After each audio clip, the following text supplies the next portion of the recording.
Vamos abrir as nossas Bíblias na carta de 1 Coríntios, capítulo 4. Eu vou fazer a leitura usando a versão King James. Diz assim o texto: Portanto, todas as pessoas devem nos considerar servos de Cristo, encarregado dos mistérios de Deus.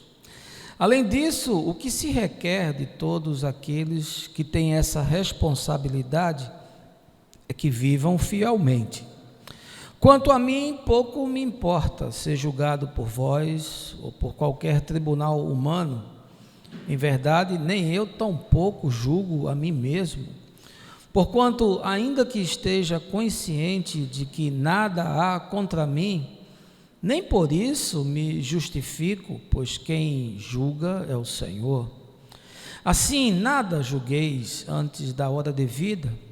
Aguardai até que venha o Senhor, o qual não somente trará à luz o que está em oculto nas trevas, mas igualmente manifestará as intenções dos corações.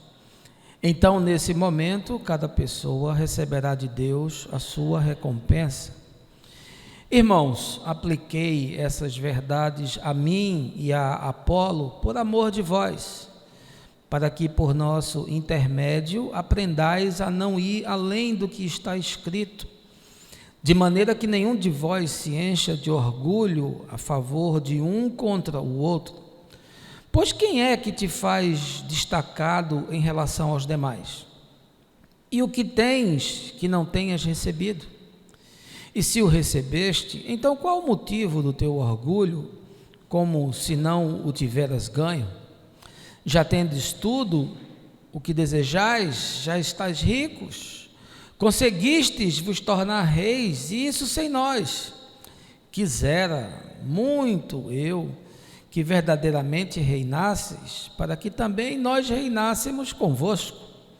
Porquanto a mim me parece que Deus nos colocou a nós, os apóstolos, em último lugar, como condenados à morte, pois viemos a ser como um espetáculo para o mundo, tanto diante de anjos como dos seres humanos. Nós somos loucos por causa de Cristo, todavia vós sois sábios em Cristo. Nós somos os fracos por causa de Cristo, mas vós sois fortes. Vós sois respeitados, contudo nós somos desprezados. Até hoje estamos passando fome, sede e necessidade de roupas. Somos afrontados e esbofeteados e não temos morada certa. Nos afadigamos de trabalhar arduamente com as próprias mãos. Quando somos ofendidos, abençoamos. Quando perseguidos, não revidamos. Quando caluniados, respondemos fraternalmente. Até esse momento, somos considerados a escória da humanidade, o lixo do mundo. Esse é um texto denso do nosso amigo e irmão Paulo, escrevendo aos discípulos da comunidade de Corinto, que eu queria essa manhã trazer para que a gente possa meditar, e com o desafio de que não seja apenas a análise histórica do texto, dos acontecimentos daquela comunidade, mas muito mais do que isso, que se projete as verdades que estão aqui contidas e que elas se encaixem aí nos desafios do seu dia a dia, de tal forma que isso possa produzir obras, conforme diz a Escritura, dignas do arrependimento. No último dia 11 desse mês de setembro, o pastor Lisandro Canes, da igreja Nova Vida, no Rio Grande do Sul, postou em sua página no Facebook um texto do amigo e também pastor Jackson Jacques, que falava sobre o suicídio de um outro pastor, o Jerry Wilson, que havia ocorrido 2 dias antes. Jerry Wilson, que dava ênfase em seu ministério a questões ligadas à saúde mental, atuava na Harvest Christian Fellowship em Riverside, na Califórnia, nos Estados Unidos, uma mega igreja conhecida por sua ênfase evangelística. Parte do texto publicado por Lissandro, que se suicidou na última segunda-feira, dia 23, falava sobre esgotamento e cansaço produzidos pela função pastoral.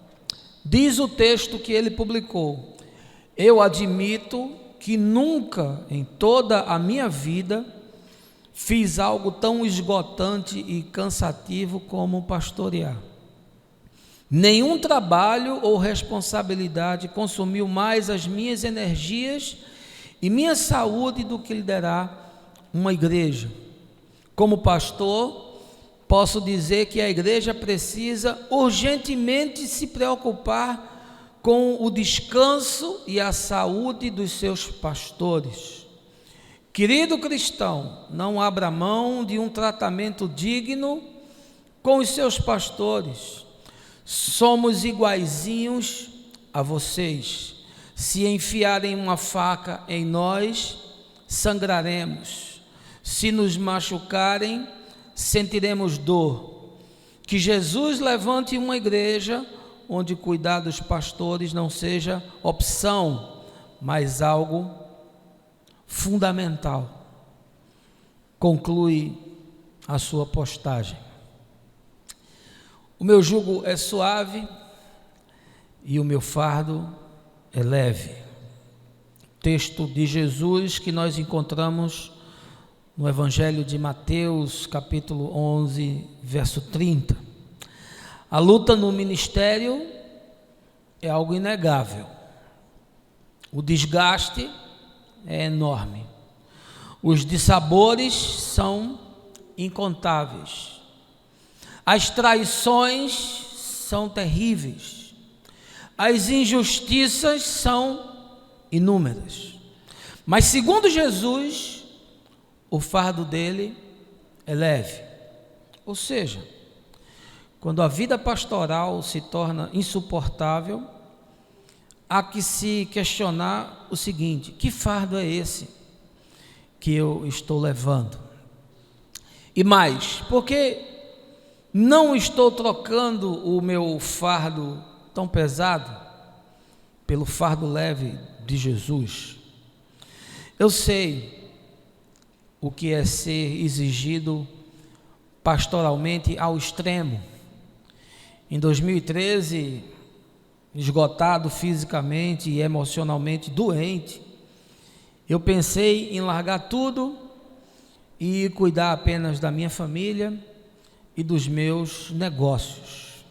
Eu sei como funciona a perversidade sofisticada da igreja, as frituras do clero, as manobras políticas, os conchavos de coxia, os jogos de interesse, as mentiras sinceras, as fofocas santas, o fetiche disfarçado, as manobras dos que manejam a vida dos outros. Eu sei como a igreja adora tripudiar em cima da desgraça pastoral. Tem crente que sente assim um tesão em ver pastor cair. E se for por adultério, aí nem se fala. Eu sei como funciona a falta de misericórdia dos que tratam o pastor como um empregado da igreja empresa. Eu sei dos que o deixam à míngua, que não se preocupam com sua família, com suas demandas existenciais. Acredite, eu sei tudo sobre como esse jogo é jogado nessa escola. Eu sou doutor. Mas a despeito disso tudo, eu sei também que esse não é o desejo do Senhor da igreja. O problema do suicídio de pastores não é algo pontual. Nós estamos diante de uma epidemia. Mas, ao meu ver, olhamos para o fenômeno de forma equivocada, pois o problema não está nos desafios do ministério. Profetas e apóstolos viveram isso. Na história da fé, homens e mulheres experimentaram esses matizes, e a Escritura diz que todos os que querem viver piedosamente em Cristo Jesus serão perseguidos. Diante dessa tragédia, temos que mudar o foco da análise. O problema não são os desgastes, mas a forma como os pastores encaram o seu próprio chamado. O problema é querer ser inerrante, é bancar ter uma família perfeita, é posar como inquebrantável, é tentar ser o super-homem, é aparecer rindo e feliz o tempo todo, é querer agradar as pessoas da comunidade, é negar que há em si mesmo contradições, medos e pecados, como em todos os demais. Essa manhã, como de costume, não quero avaliar o fato da morte desses pastores, apesar de eu ter sentido profunda tristeza, mas eu quero olhar para o fenômeno, quero olhar mais fundo. Eu quero ir nas causas, quero entender as arquetipias, eu quero buscar algo que traga para a igreja o entendimento de como ajudar os pastores, e aos pastores o entendimento de como exercerem seus chamados sem sucumbirem aos desafios dos dias atuais. Mas eu não queria fazer isso sem antes lhe convidar a um momento de oração. Baixa aí a sua cabeça, feche os seus olhos. Pai querido, que tempo é esse onde aqueles que deveriam produzir esperança estão sucumbindo ao desespero? Que tempo é esse onde aqueles que têm uma intimidade maior contigo se lançam a dar cabo da própria vida, como se não houvesse mais alternativa debaixo do sol? Que tempo é esse onde as pessoas com profunda angústia, sendo exauridas de todas as formas, encontram no suicídio o recurso último de alívio das suas inquietações, porque morrer se tornou infinitamente melhor do que viver? Que tempo é esse de uma igreja dessensibilizada, de gente entorpecida, leprosa de alma, sem entendimento, sem comprometimento, sem responsabilidade? Que tempo é esse, Senhor? Esse é o tempo que eu vivo, esse é o tempo que nós vivemos. E é nesse tempo que nós precisamos da luz do Teu Espírito para compreender a Tua palavra de tal forma a que ela se torne escudo e pavês na nossa vida, aplainando os nossos caminhos. É isso que eu te peço, no nome de Jesus. Amém. Fizemos a leitura da carta de 1 Coríntios, foi escrita pelo apóstolo Paulo. Os críticos dizem ali, provavelmente em torno do ano 55 depois de Cristo, quando ele se encontrava na cidade de Éfeso e estava realizando a sua terceira viagem missionária. Coríntios foi escrita sobre um mosaico complexo. Paulo não usa aqui, por exemplo, as sistematizações teológicas da carta aos Romanos, muito mais densa.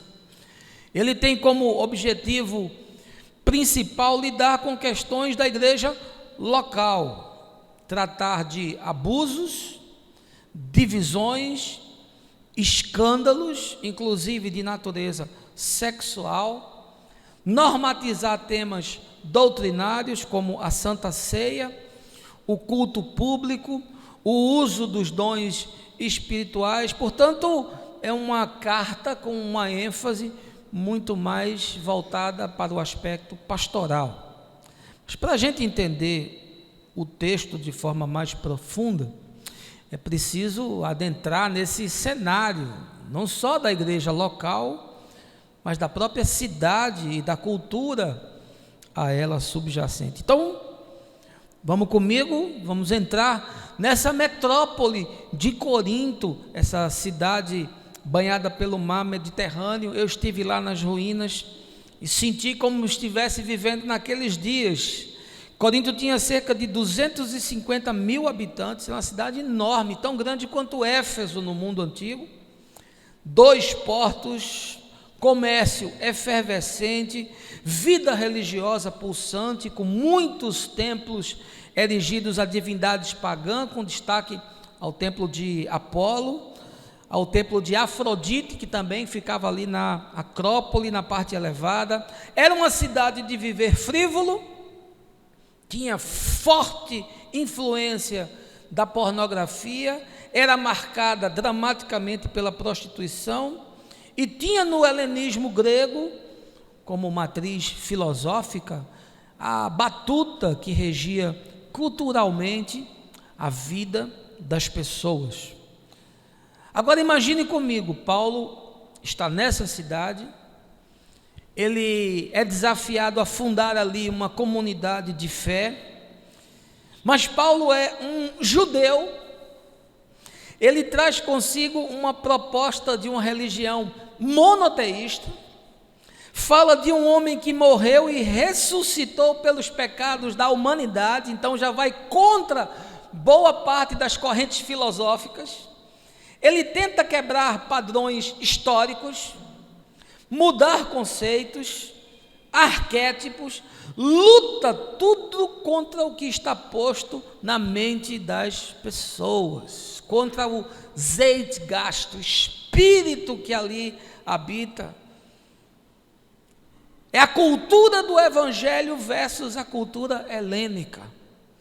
Ele luta, inclusive, com potestades espirituais, com forças do mundo invisível, com poderes contrários ao reino de Deus. Acredite, esse não é um trabalho fácil. Esse não é um trabalho para qualquer pessoa. Ou o sujeito tem um chamado e uma capacidade para realizar isso, ou ele não vai suportar o tamanho do desafio. A igreja de Corinto nasce, portanto, desse caldo existencial. Mas não obstante isso, ela é uma igreja pujante. Quando nós lemos a carta, nós percebemos que se trata de uma comunidade fervorosa, que está num processo de crescimento exponencial. Mas ela tem em si todos os problemas de uma igreja neófita, de uma igreja bebê. E Paulo, que não está presente, tenta abordar essas questões que estão acontecendo entre os irmãos, enviando essa carta, e na sequência ele vai enviar uma segunda. O grande desafio pastoral de Paulo, portanto, é plantar essa igreja, é solidificá-la, é conduzi-la à maturidade espiritual, é levá-la a experimentar tudo aquilo que está proposto nas dimensões de fé em Jesus. Mas ele tem diante de si um cenário muito difícil. Os discípulos em Corinto enfrentavam dificuldades, e entre elas eu posso resumidamente citar uma tentativa de reduzir a fé cristã a uma sabedoria humana, à maneira das escolas filosóficas gregas, uma prática sexual caracterizada, ora por uma luxúria excessiva, que era parte da cultura da cidade, ora pelo desprezo da carne, segundo as diferentes correntes filosóficas, ascéticas e também o gnosticismo. Eles tinham problemas na observância de práticas cultuais do paganismo, entre elas aquelas que tinham restrições alimentares de oferendas que eram feitas às divindades. Eles tinham dificuldade em conciliar o mistério fundamental da ressurreição dos mortos com as doutrinas dualísticas da filosofia grega. E, sobretudo, eles tinham problema em compreender qual era o papel dos pastores que estavam ali para ajudá-los a crescer na fé e no conhecimento de Deus, mas que contrastavam-se com os mestres daqueles dias. Então veja que o desafio que Paulo tinha não era fácil. Ele estava lutando e ele estava indo na contramão de tudo o que estava posto, tentando ali formar essa comunidade de fé. Eu me converti em 1983, na igreja anglicana aqui em Recife, e desde então eu tenho exercido de alguma forma funções de liderança e de pastoreio. A minha experiência de pregação vem desde muito cedo, ainda com 17 anos de idade. Eu sempre estive envolvido com cultos públicos, nas praças, na praia, em pequenos grupos. Eu ensinava e dava testemunho em eventos, em encontros, em congressos, em seminários. E aí, em 2002, depois de já atuar pastoralmente numa igreja episcopal, eu fui instituído a uma função chamada ministro auxiliar.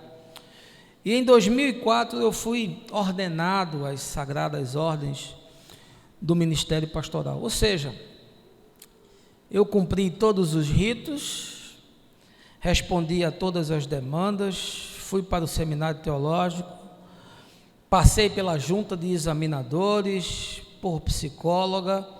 Eu fiz absolutamente tudo como manda o figurino de uma igreja institucional reformada.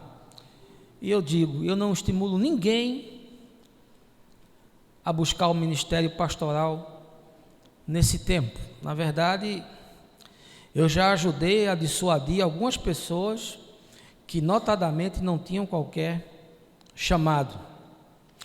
O ministério pastoral é algo extremamente difícil, pesado.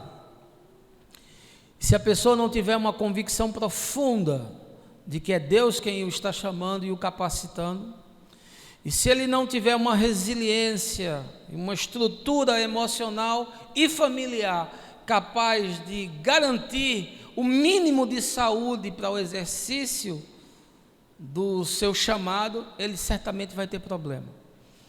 E muitos desses que têm problemas desgraçam a sua vida, destroem as suas famílias, entram em processos de crises às vezes infindáveis, e agora, como algo extremo, nós estamos assistindo esse surto de pastores que estão se suicidando, e isso não é só no Brasil, isso é um fenômeno mundial.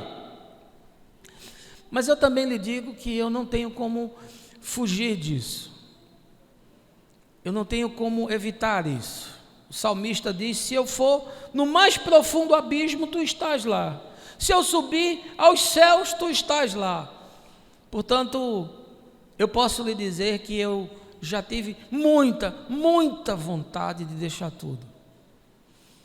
Quando eu era da igreja institucional, uma vez junto com um grupo de seminaristas, conversando e ensinando, alguém me perguntou: pastor, o senhor já teve vontade de deixar o ministério? Eu disse para ele: toda segunda-feira eu sinto essa vontade. Mas eu não tenho como fugir disso. E normalmente quem tem um chamado de Deus não tem como fugir disso. Por mais que você queira, algo dentro de você que lhe empurra e que lhe desafia para que você faça isso, e esse é um movimento de amor. É uma consciência de que você é devedor da grande obra de transformação que Deus fez na sua vida, e por isso você não pode se negar a entregar também a sua própria vida em favor dos irmãos. Eu queria analisar com você esse fenômeno do suicídio dos pastores. E esse texto que eu li de Paulo é assim um texto pivotal, ele é lapidar, profundamente elucidativo quanto às demandas mais importantes que existem na vida pastoral. pastor de uma igreja enfrenta ao menos, todas as questões que estão pontuadas pelo apóstolo nessa epístola. Sobretudo, ele vai enfrentar isso até que a igreja amadureça. E olha, eu posso lhe dizer com convicção, a maioria das igrejas que eu conheço não amadureceram. São igrejas infantis, apesar de que algumas delas são centenárias, mas continuam profundamente infantis, porque a igreja é feita de gente. E apesar dos tijolos terem 20, 30, 50, 80 ou 100 anos, as pessoas continuam sendo incipientes na sua fé e na sua relação com Deus. Eu vou trazer para você aqui algumas das questões principais com as quais os pastores lidam, e certamente não lidar com elas da forma adequada pode produzir tristeza, pode produzir esgotamento, e nós estamos vendo que pode produzir a morte. Vamos voltar para o texto? A mensagem é expositiva, tudo vai ser tirado da Escritura. Volte aí para 1 Coríntios capítulo 4, e eu quero lhe dizer que entre os problemas que os pastores enfrentam, um deles é que pastores são servos de Cristo e não empregados da igreja. Veja aí o verso 1. Portanto, todas as pessoas devem nos considerar servos de Cristo, encarregados dos mistérios de Deus. Paulo está falando com essa comunidade, ele está lidando com pessoas que têm uma cultura completamente diferente da cultura do Evangelho. Ele está tentando organizar e tornar aquele ajuntamento um encontro humano de fé que seja banhado, que seja gestado em amor. Mas ele luta contra inimigos intangíveis até, ele luta contra toda uma cultura que já está posta. E a primeira coisa, quando ele começa esse capítulo 4, ele afirma que ele é servo de Cristo e que ele está apto a exercer o ministério. Olha, o pastor é servo de Cristo.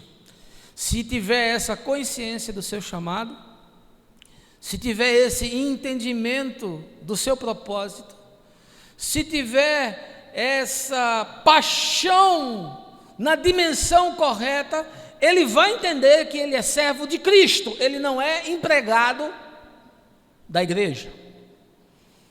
Há uma autoridade espiritual que legaliza esse chamado, e essa autoridade espiritual é dada pelo Senhor. Não é essa autoridade espiritual idiota de pastores déspotas, tiranos, que querem mandar na vida das pessoas, que querem ser reis, que querem controlar tudo, que querem ser invasivos e possuidores da alma dos outros. Não, isso é tolice, idiotice de gente infantil e de igreja infantil. Eu estou falando de gente que tem autoridade espiritual, gente que tem densidade, gente que tem conteúdo, gente que tem respeitabilidade. Vocês aqui nunca me viram tocar nesse tema, nem falar de questões da minha autoridade espiritual. E no dia que eu tocar sobre isso, e no dia que eu precisar falar que eu tenho autoridade espiritual, eu a perdi. Quem me dá essa autoridade é o Senhor. E você tem que reconhecê-la ou não. Você tem que se submeter a ela ou não. Aí é uma questão sua, não é uma questão minha. A minha questão é ter o entendimento de que eu não estou fazendo nada em meu nome. Eu não estou edificando nada em meu nome. Eu não estou ensinando nada em meu nome. Portanto, eu carrego esse selo, esse penhor, essa unção espiritual que não nasce em mim, nem é produzida por mim, mas é algo que vem do Espírito de Deus e é algo que o próprio Jesus me outorga para que eu seja servo de Cristo. Olha, foi o próprio Jesus quem mandou nós irmos e fazermos. Ele comissionou os discípulos e disse: vão, pelo mundo todo, ensinem as pessoas, batizem, falem para elas das verdades do reino de Deus, façam discípulos. É Jesus quem comissiona, é Ele quem manda.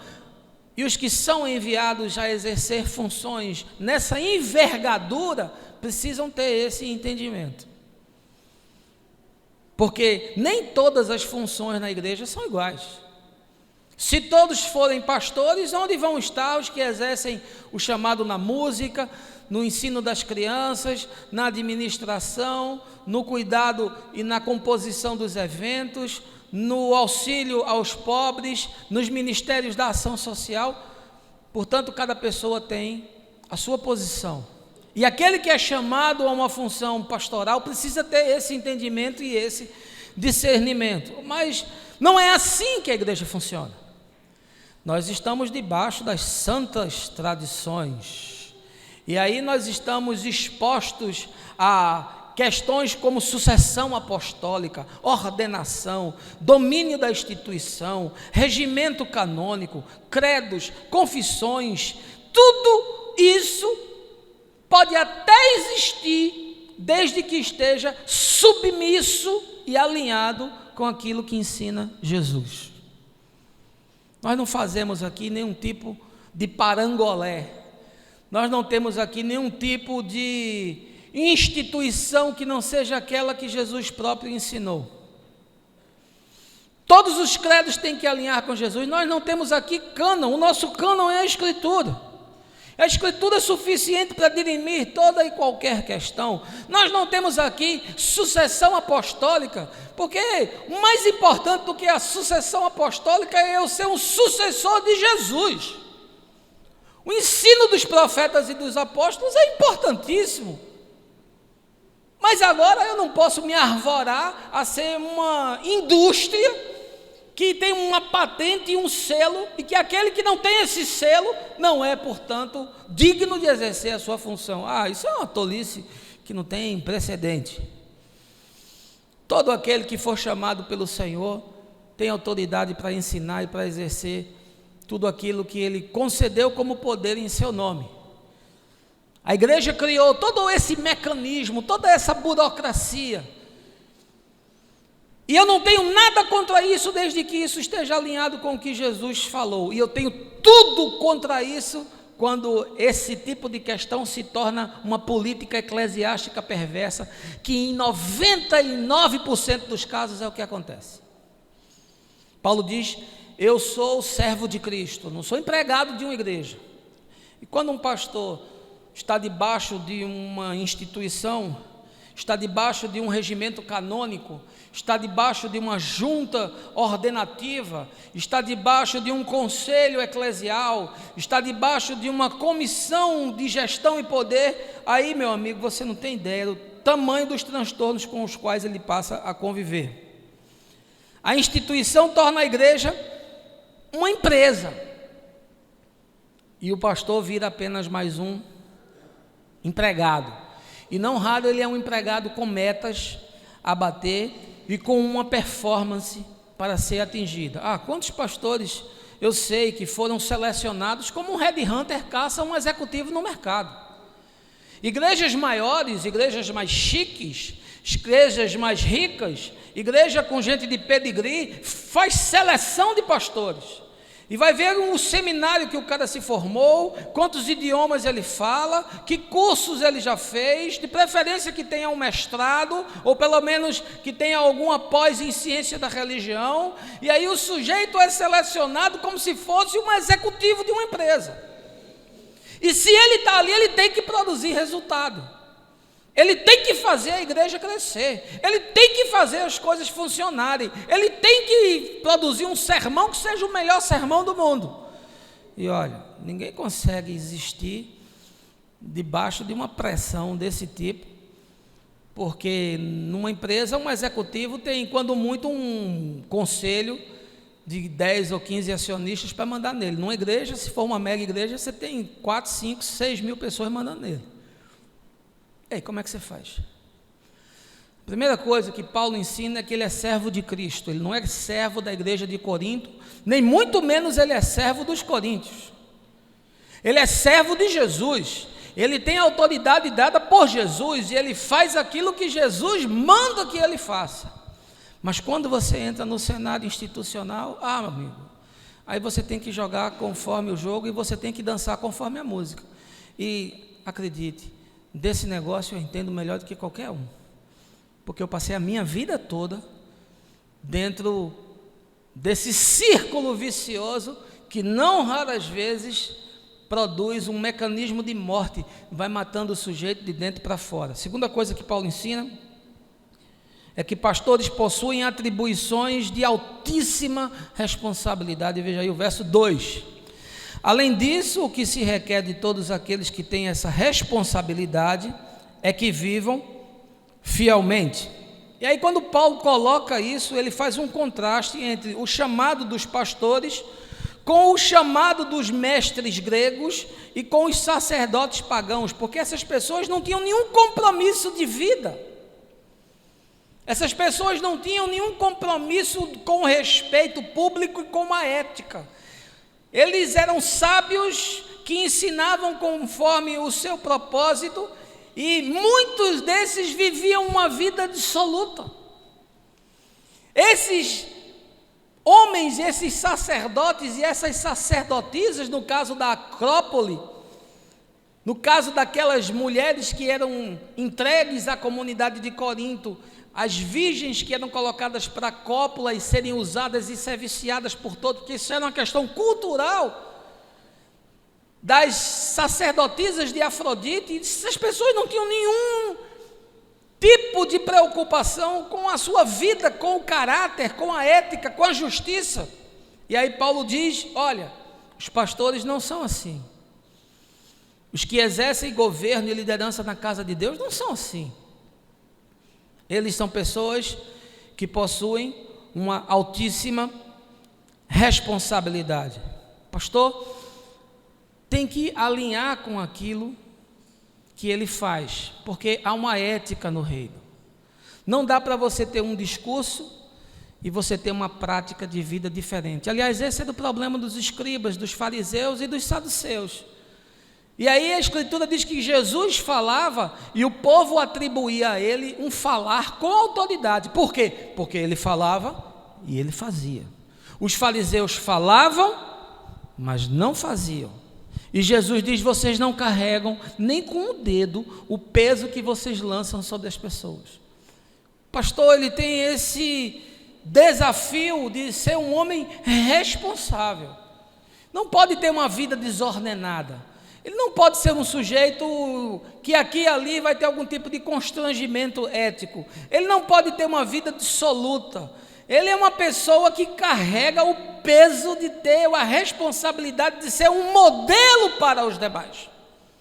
Não existia essa preocupação nos mestres gregos. Não existia essa preocupação nos sacerdotes das divindades pagãs. Mas os pastores tinham que carregar essa referência.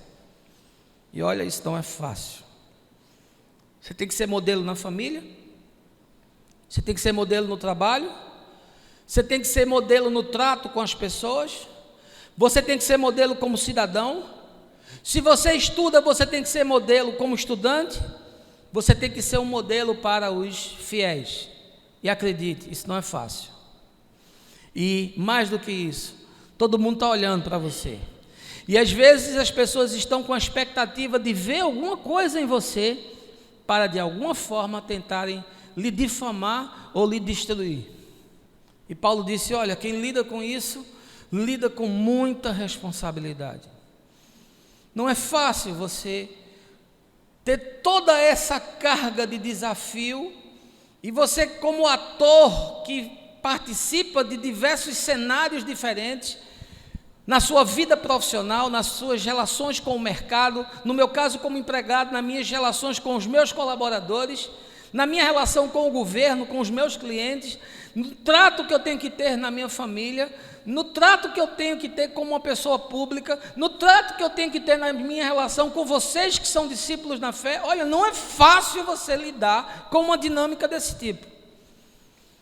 E isso às vezes leva o indivíduo a não suportar o tamanho da carga. E em outras situações leva o indivíduo a se tornar um personagem. Então ele é um personagem na igreja, ele é um personagem no trabalho, ele é um personagem na família, ele é um personagem quando está com os amigos. Em cada lugar onde ele está, ele encarna um personagem diferente. Pastor tem que ser alguém com integridade. Pastor tem que lidar na igreja com finanças, tem que lidar na igreja com doutrina, tem que lidar na igreja com aconselhamento. Olha, isso não é uma questão simples. Aliás, você que me escuta, que é pastor ou líder, não mexa com dinheiro na igreja. Coloque pessoas da comunidade para trabalharem com isso. Pastor não deve se envolver com dinheiro. Pastor não deve manipular dinheiro. Pastor não deve contabilizar dinheiro. Pastor nunca deve contar dinheiro. Essas atividades devem ser atividades comissionadas a outras pessoas escolhidas entre a comunidade.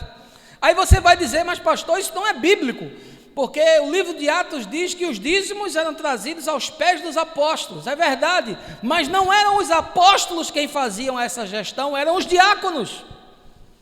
Vai lá estudar para ver quem é que servia as mesas e quem é que distribuía donativos para os órfãos, para as viúvas, para os estrangeiros. Por favor, não mexa com dinheiro. Quanta gente eu já vi enrascada por conta de dinheiro. Quanto pastor eu já vi se envolver em escândalo por conta de dinheiro. Aliás, diz que os 3 grandes problemas de pastor é barra, né? É uma barra pesada. E aí diz que os 3 grandes problemas do pastor é barra. É a barra da saia, é a barra de ouro e é o conhaque São João da Barra.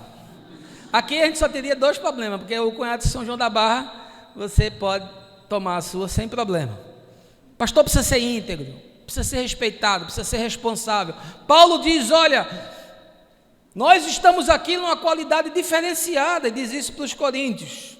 E por vezes, essas demandas podem criar aquilo que eu chamo do pastor super-homem.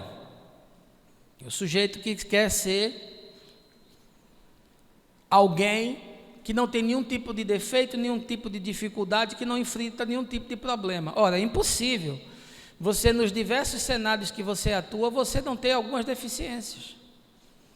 Eu reconheço que eu tenho limitações na minha vida que precisam ser melhoradas.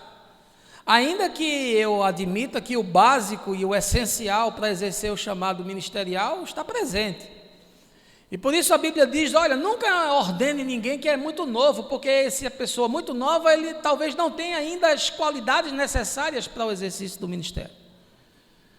Mas, olha, quando você vive nessa pressão de tentar ser o sujeito perfeito, de tentar ter a família perfeita, de tentar ser o profissional perfeito, de tentar ser o pastor perfeito, de tentar ser o cidadão perfeito, isso é um perigo enorme de produzir 2 coisas. Uma, ou você se torna cínico, porque você não consegue ser perfeito e aí você começa a agir de uma forma performática, ou então você adoece, porque você não é o super-homem. E se você colocar sobre si esse peso de tentar ser perfeito em todas as coisas que faz, certamente você vai adoecer. Pastores carregam uma responsabilidade muito grande, carregam enorme.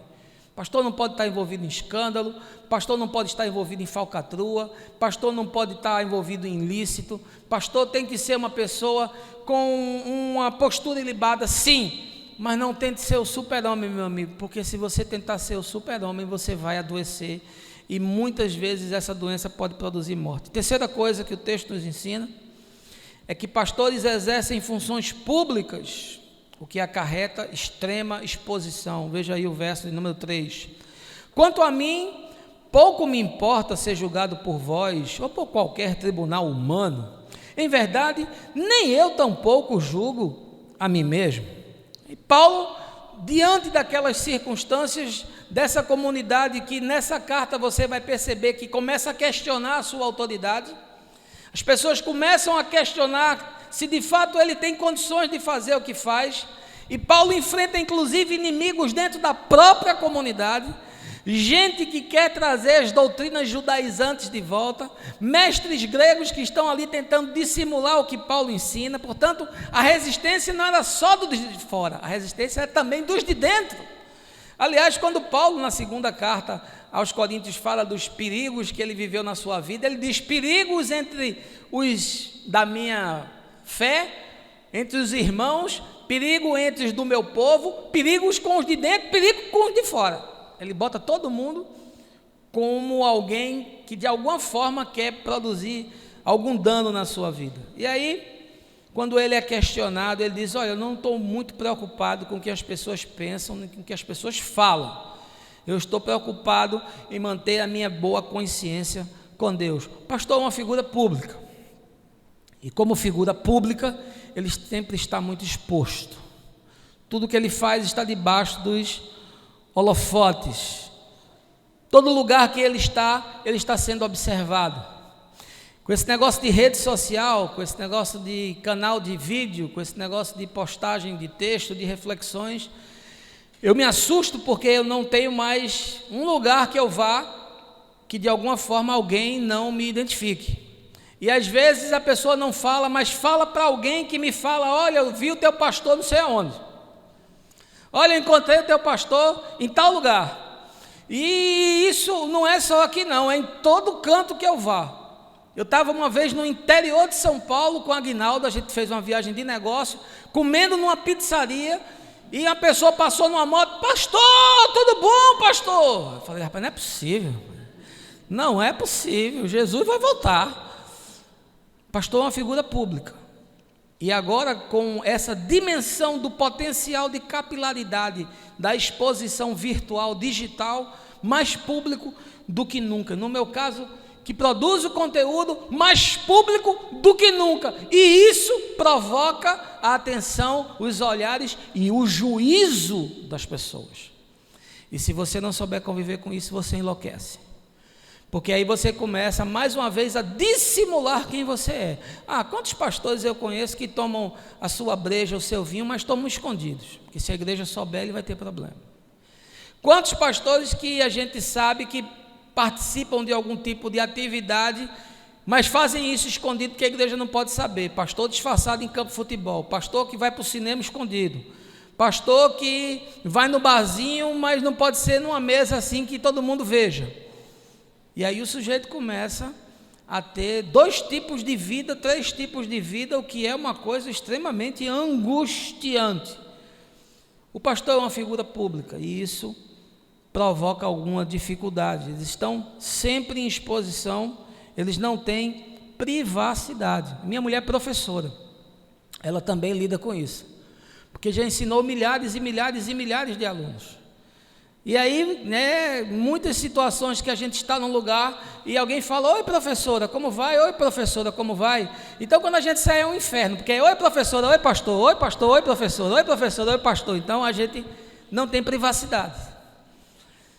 A gente tem uma vida que está debaixo dos olhares de todos. E isso exige que você seja o mais consciente possível quanto às coisas que você faz, os lugares que você frequenta, as pessoas com as quais você anda, as atitudes que você toma, porque tudo isso vai ter de alguma forma repercussão. No meu caso, no nosso estilo de comunidade, na forma como eu entendo o Evangelho, isso é muito leve para mim. Eu tenho preocupações naturais e normais. Mas um pastor de uma igreja denominacional, uma igreja neopentecostal, o pastor tem uma infinidade de restrições e de receios e de angústias e de controles que ele tem pavor de vivenciar ou de ser flagrado em determinada situação. Olha, ninguém vive com isso sem adoecer, ninguém vive com isso sem surtar, ninguém vive com isso sem por vezes se tornar hipócrita. Mas as pessoas vão ter que lidar com esse tipo de situação, para o bem ou para o mal. E aí eu me sinto muito confortável, porque vocês não estão vendo aqui um personagem. A pessoa que vocês estão vendo aqui é a mesma pessoa em casa, é a mesma pessoa no trabalho, é a mesma pessoa nas relações públicas que trava, no trato com as pessoas e em qualquer ambiente que eu esteja. Você vai ver a mesmíssima pessoa. Até porque tem alguns que trabalham comigo e são da comunidade. E historicamente, na minha empresa, eu sempre empreguei pessoas da minha comunidade. Então não tinha nem como fazer nenhum tipo de safadeza, porque a comunidade toda ficava sabendo. Alguém já disse que eu contrato o crente para ir para a empresa justamente para ser aquela figura de regulação. Longe de mim, porque ninguém me regula e ninguém nunca me regulará. Quem me regula é a minha consciência no Evangelho. Quarto lugar, pastores precisam a todo tempo tomar decisões, não raro incompreendidas. Veja aí o verso 5. Assim, nada julgueis antes da hora devida, aguardai até que venha o Senhor, o qual não somente trará a luz do que está em oculto nas trevas, mas igualmente manifestará as intenções dos corações. Então, nesse momento, cada pessoa receberá de Deus a sua recompensa. Paulo está dizendo aqui que muitas das coisas que ele faz são incompreendidas porque ele está sendo sempre comparado com outras pessoas. Ele está sempre sendo medido com mestres ou com sacerdotes do seu tempo, e aí ele começa a dizer: olha, não façam juízo das decisões que eu tomo, porque vocês não sabem as intenções do meu coração. Você não tem como fazer essa leitura. E olha, você quer saber de uma coisa interessante? O pastor é muito julgado e é muito criticado pelas decisões que toma, pelas coisas que faz dentro da igreja. E o curioso é que cada membro da igreja, ele tem uma receita para fazer a igreja perfeita. É como o técnico da seleção brasileira, né? Nós somos 210 milhões de técnicos. Todo mundo tem uma seleção que é a sua que funcionaria. O Tite é um verdadeiro idiota, né? E nós é que temos a fórmula para fazer o Brasil voltar a ser campeão. Na igreja é a mesma coisa. Todo mundo tem um desenho de igreja que acha que o seu desenho funciona, mas o pastor é um imbecil. Ele não sabe fazer, ele não tem assim o modelo, ele não tem a planta, ele não tem preparo, ele não tem conhecimento, ele não tem carisma. Todo mundo tem uma solução e todo mundo sabe como resolver um problema da igreja. O problema é só que a maioria nem sequer se envolve para ajudar a pensar o problema, ou para trazer alguma alternativa para resolver o problema. Pastores são muito incompreendidos porque eles precisam o tempo todo estar tomando decisões. E as pessoas não têm como medir as intenções daquilo que ele carrega no coração. E olha, se não há confiança nas decisões que o pastor toma, então o fracasso está na porta. O pastor que não é apoiado pela sua comunidade, o pastor que é boicotado, o pastor que é controlado, e isso é o que mais acontece dentro da instituição. Grupos que se levantam dentro da própria igreja para boicotar o pastor, grupos que se levantam dentro da própria igreja para enfraquecer o pastor, para difamar o pastor, para se opor àquilo que o pastor quer fazer. Olha, isso aqui é a receita da desgraça, e eu sei o que é isso porque eu já enfrentei isso. Se a igreja não confia no pastor, então aquele pastor não serve para aquela igreja, porque não raras as decisões que o pastor toma, elas estão sendo ponderadas e pensadas e instruídas por Deus para que seja feito daquela forma. Olha, quantas vezes eu tomei decisões que ninguém entendeu, quantas vezes eu fiz escolhas que ninguém entendeu, e quantas vezes essas escolhas e essas decisões foram duramente criticadas, sem as pessoas sequer saberem quais são as minhas motivações para fazer isso. Por isso que Paulo diz: olha, não faça juízo porque você não conhece a intenção do coração.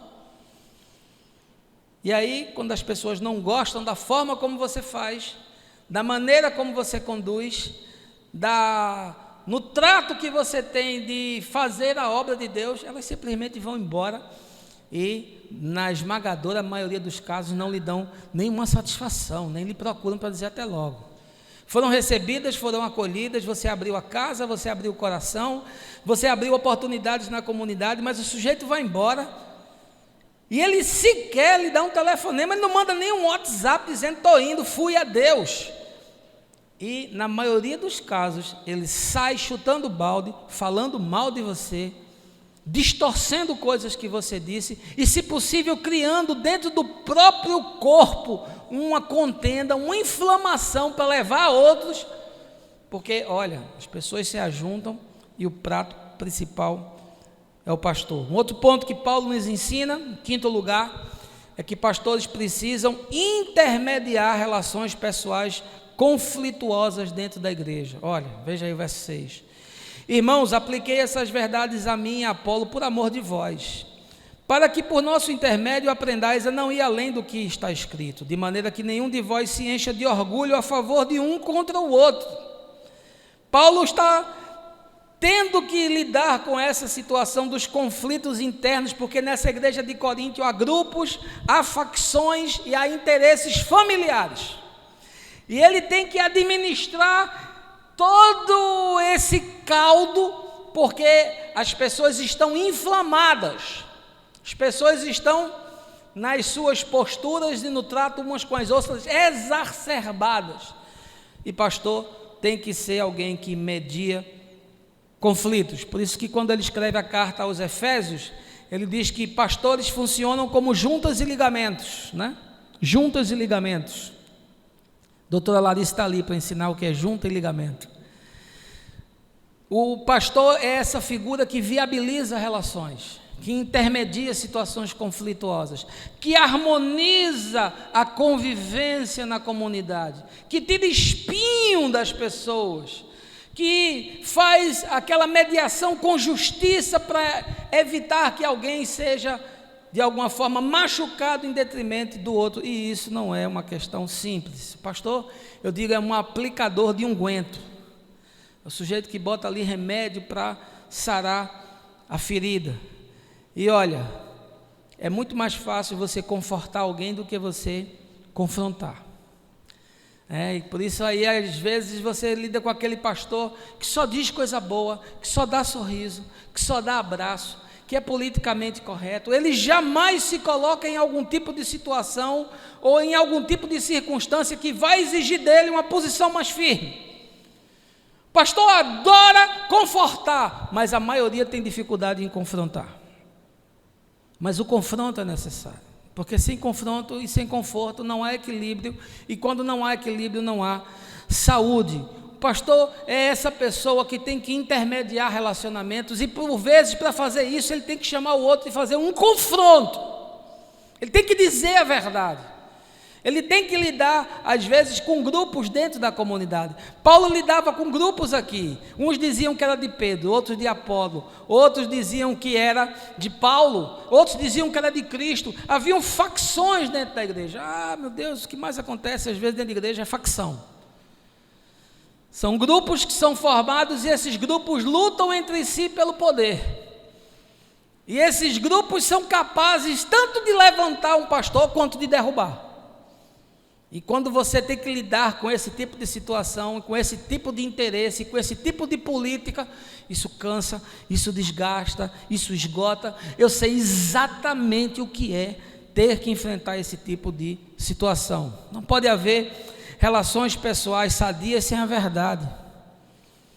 E aí o pastor pode se ferrar quando ele tenta manter esse tipo de relação em que ele seja amado por todos. O ideal é que o pastor seja amado por todos e respeitado por todos, mas isso dificilmente vai acontecer, sobretudo se for um pastor que tem uma postura mais firme, sobretudo se for um pastor que confronte, sobretudo se for um pastor que diga a verdade, sobretudo se for um pastor que não entra em jogos de poder, sobretudo se for um pastor que não se submete ao poder econômico de algumas famílias que se tornam donas da igreja, sobretudo se o pastor não entrar em facções por interesses políticos eclesiais.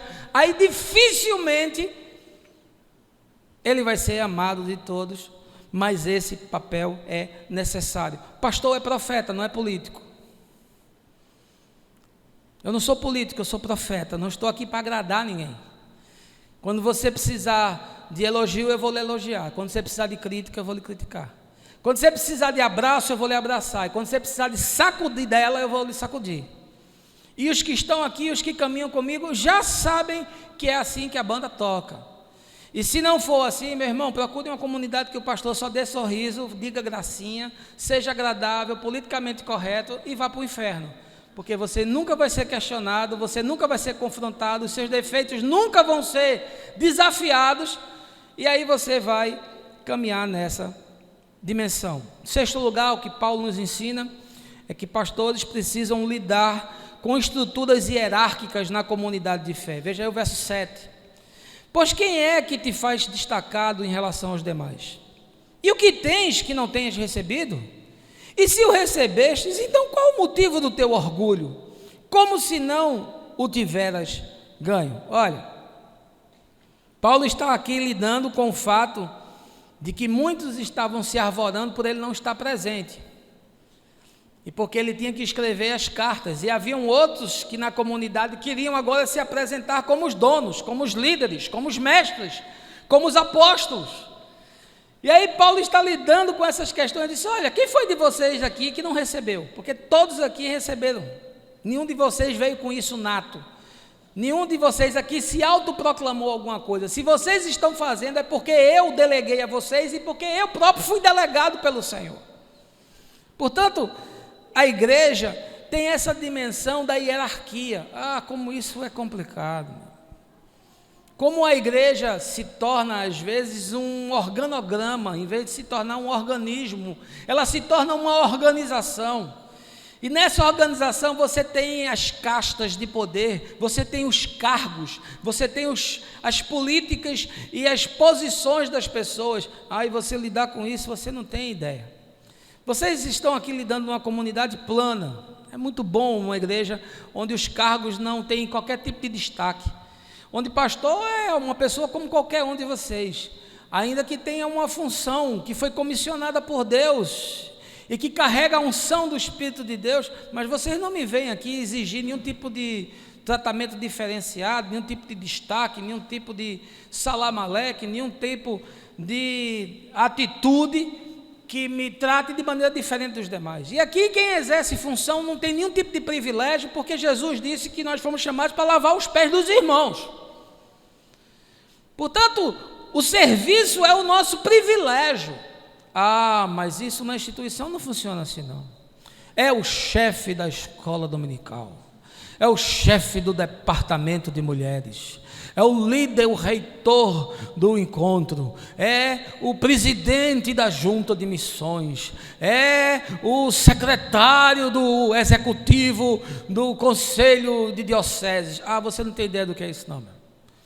Você é feliz que você não lidou com isso, ou talvez se lidou, não lidou tanto, que você não tenha sofrido o peso, o estrangulamento que às vezes essas estruturas de poder, elas proporcionam. Pastores têm que lidar com essas castas, com essas potestades, com esses poderes. E quando tem capitania hereditária na igreja, que o pai passa por filho, o filho passa por filho do filho, a família que fundou a igreja, a família que ajudou a construir a nave, a família que dá um dízimo alto, aí lascou. Aí é aquela família que manda, é aquele grupo que se torna uma instância de poder, é aquele grupo que controla, é a política de expansão, aí determina quem exerce função, quem não exerce, quem vai ser ordenado, quem não vai, quem não serve, o cara manda para cochichina, ou então segura a ordenação do sujeito, porque ele politicamente não alinha com aquela visão. Isso é um inferno na terra. Lutas territoriais, cartelização.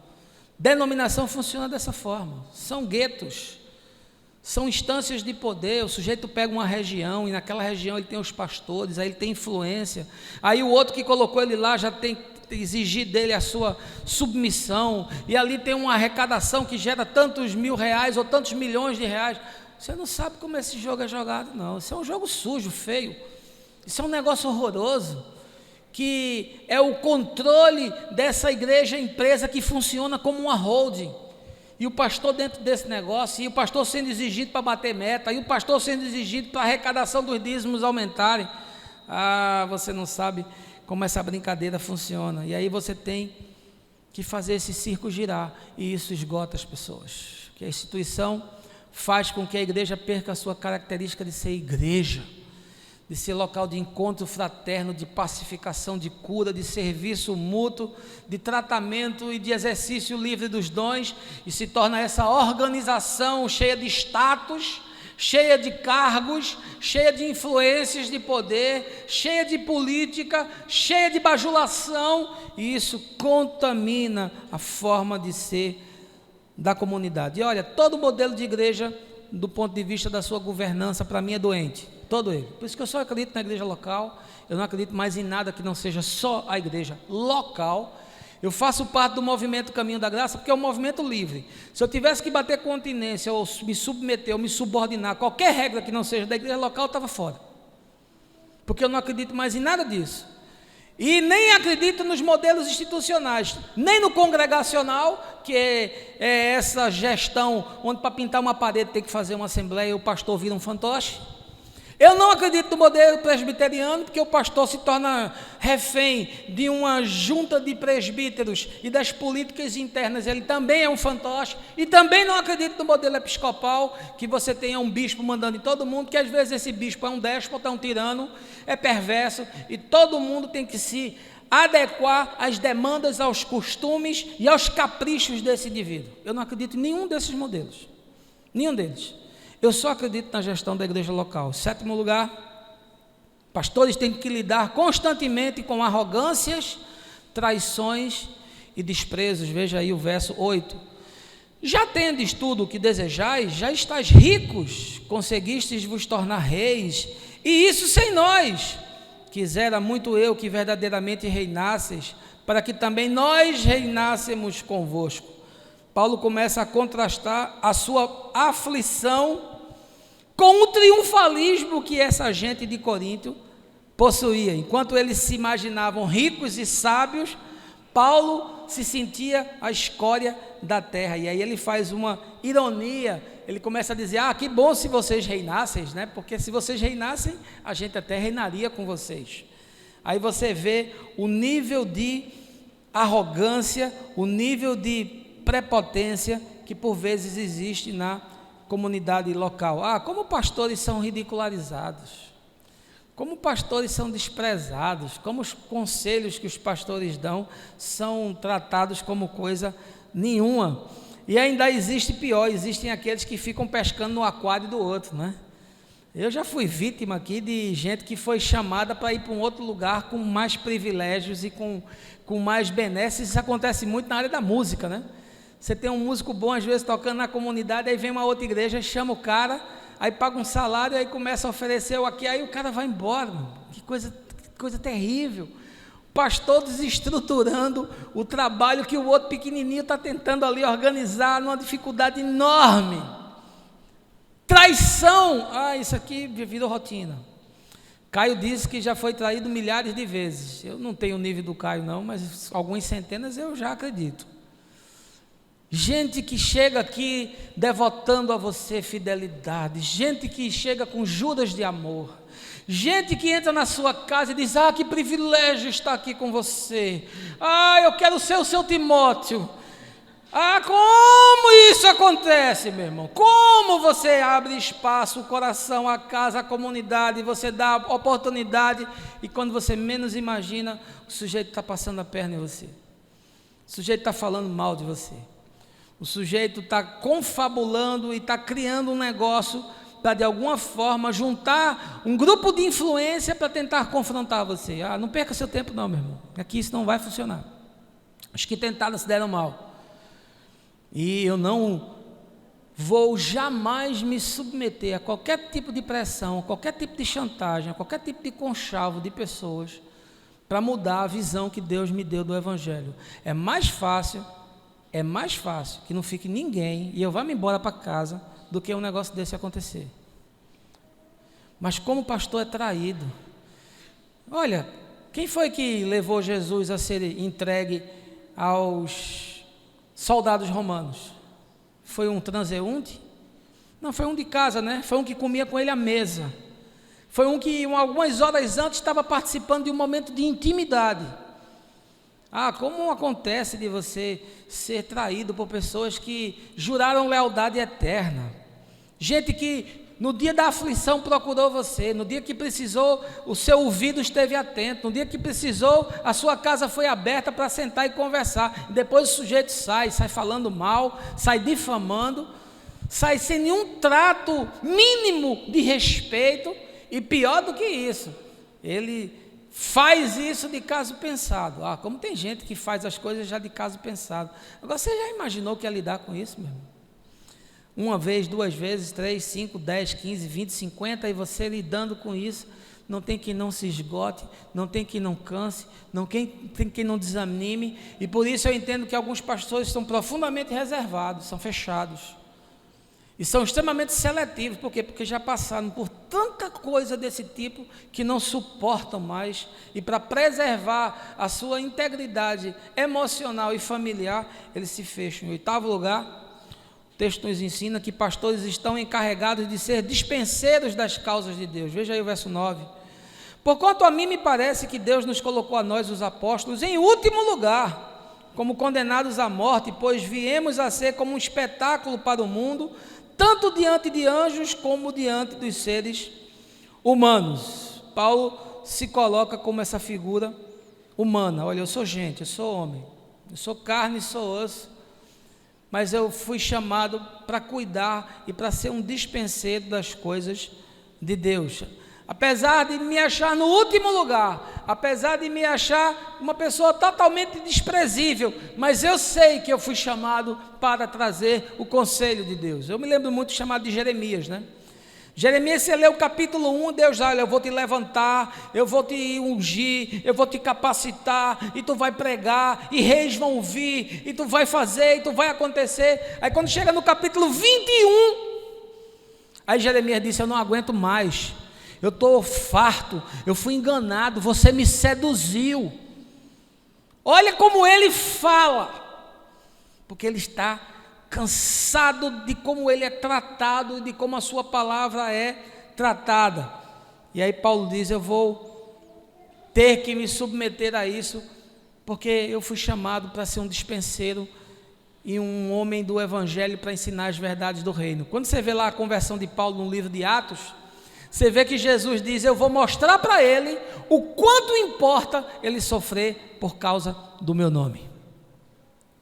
E aí o evangelho da prosperidade diz que você vai ser rico, você vai ser próspero, que você vai ter casa, vai ter carro, uma grande igreja, vai ser feliz, vai viver rindo. E aí, na realidade de Paulo, Jesus disse: eu vou mostrar para ele o quanto importa ele sofrer por amor do meu nome.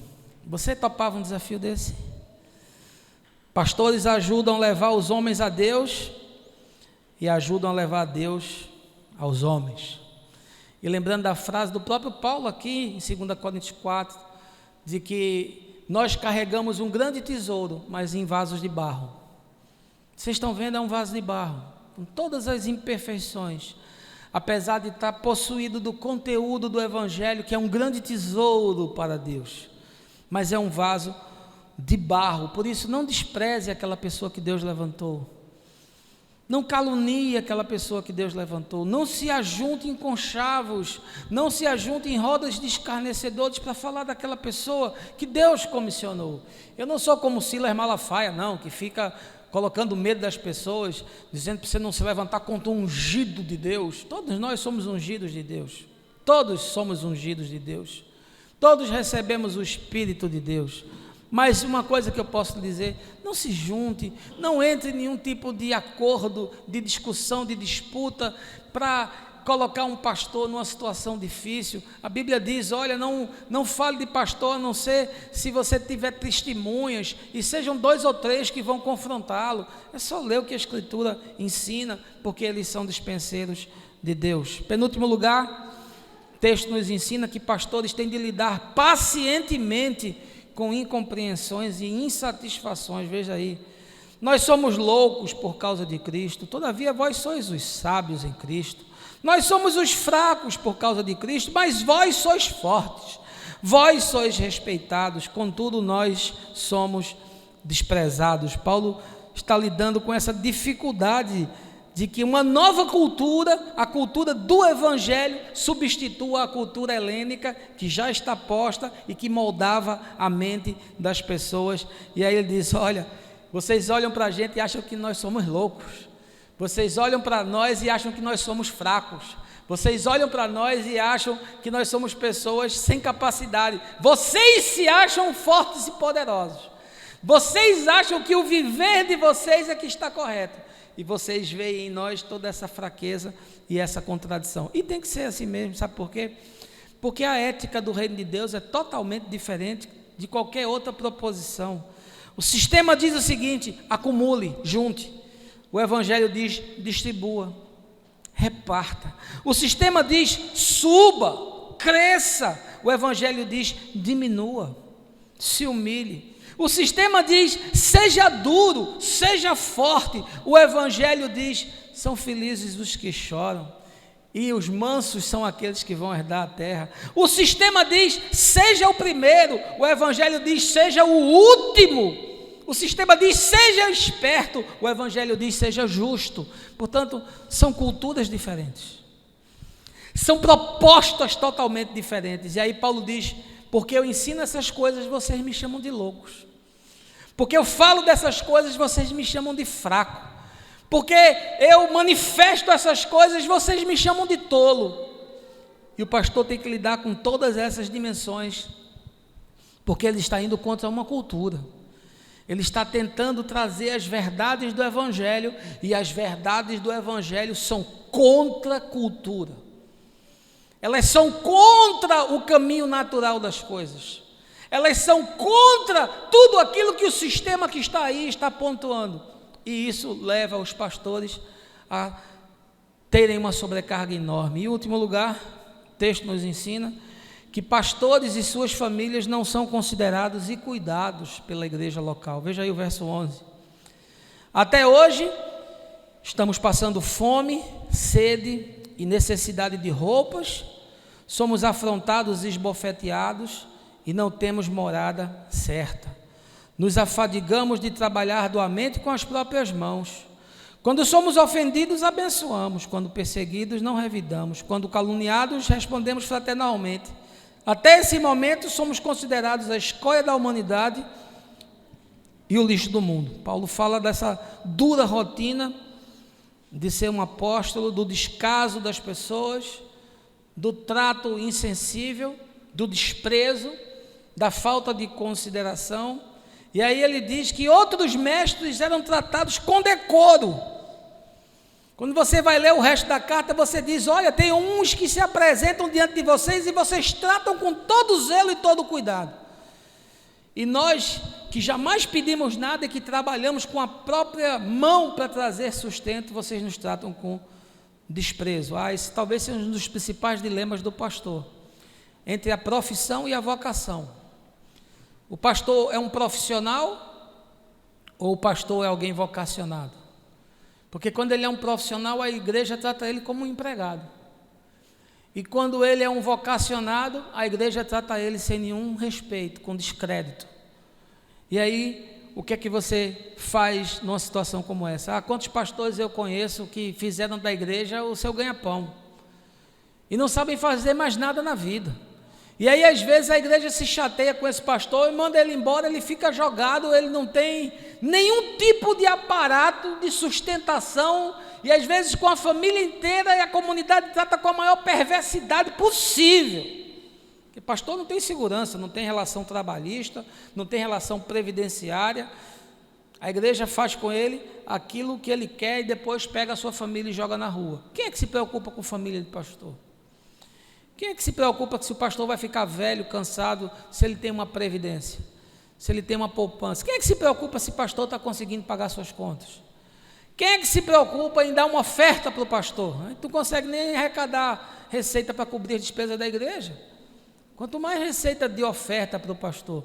E aí quando você pega o próprio Paulo escrevendo aos Gálatas, ali no capítulo 6, ele disse: olha, você que está sendo ensinado, você que está sendo aconselhado, você que está sendo cuidado, você que tem recebido de alguém que está trazendo instrução para você, pegue essa pessoa e faça com que ele também receba de você bens materiais. Não sou eu que estou falando não, é Paulo. Porque graças a Deus eu nunca recebi R$1 de igreja. Essa foi a minha escolha e foi a minha decisão. Eu gostaria muito de me dedicar exclusivamente ao ministério. E Deus sabe do meu coração, mas isso nunca foi possível. Quando foi possível lá atrás, eu não quis, porque eu teria que me submeter ao cabresto da instituição. E hoje seria completamente inviável e impossível. Porque eu decidi ter autonomia para poder chegar aqui e dizer o que eu quero, dizer o que eu penso, e não ficar refém de oferta, nem de dízimo, nem de coisa nenhuma, nem de dinheiro de ninguém. O pastor é feito técnico de futebol. O time não está ganhando, ele pega, joga na rua e acabou, você que se vire. Só que técnico de futebol ganha muita grana, pastor não. Aliás, as pessoas não entendem que o pastor merece uma remuneração. A gente não fala disso aqui, né? Vocês nunca me viram falar sobre isso, mas a Bíblia diz que digno é o trabalhador do seu salário, e o pastor é digno de receber salário. Eu poderia exigir de vocês salário, eu não exijo porque eu não quero, porque essa glória não me será tirada. Eu jamais vou querer que a comunidade participe se ela não tem essa consciência, se não chegou nesse nível de maturidade.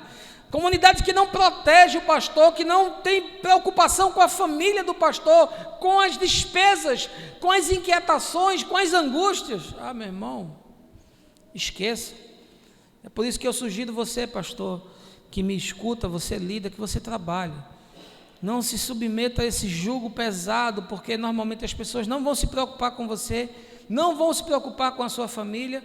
As pessoas na igreja são normalmente insensíveis à família pastoral. Mulher adoece, a filha adoece, o pastor não tem um seguro, vai para o hospital público, fica ali, ninguém está nem aí, o pastor se mata de tentar fazer tudo pela comunidade, as pessoas não têm a mínima consideração. E aí o sujeito se sente esgotado, o sujeito se sente cansado, o sujeito se sente desmotivado. Eu queria concluir, queria encerrar, e essa é uma mensagem muito mais para pastores e líderes que vão ouvir essas coisas que eu falei. Eu queria refletir sobre esses dramas que os pastores lidam, mas queria terminar falando exclusivamente para os que lideram e para os que exercem ministério de governo na igreja, você que me assiste.